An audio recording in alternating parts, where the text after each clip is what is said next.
Booker has been working on his mat training.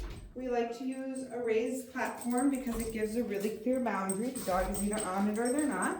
And this is a great thing to practice for settling and also for like things that you want him out from underneath your feet for. So, you know, if you're cooking or cleaning or doing the dishes, folding laundry, or maybe the kids are playing and you don't want him to be a part of it.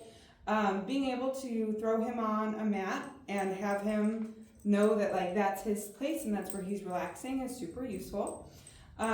We only want the mat to come down when we're training it. We don't want it available all the time. We want to create, limited time only. Take advantage of it while you can. And if he gets off, it's not a big deal. I just put him right back on, or he, in this case, knows to go back on.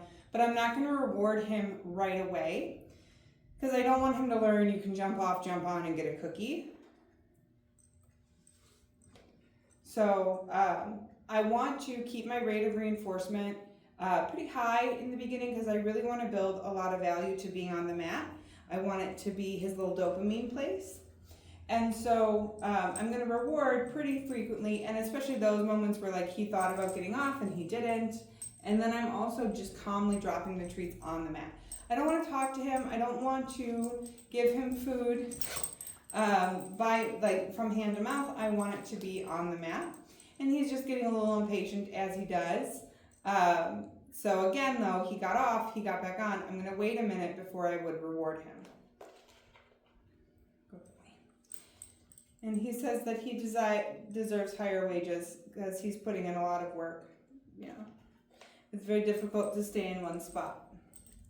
So I want to do this from anywhere from 5 to 10 minutes. Just for now, you can do it at home when you're settling down and just watching some TV or reading a book or like whatever. I want him to start associating this with downtime and this with relaxation. Good boy.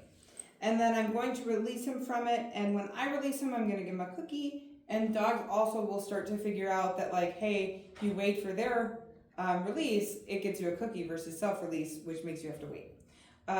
So especially smart guys like Booker will figure that out. So I'm going to give him his release cue. Okay.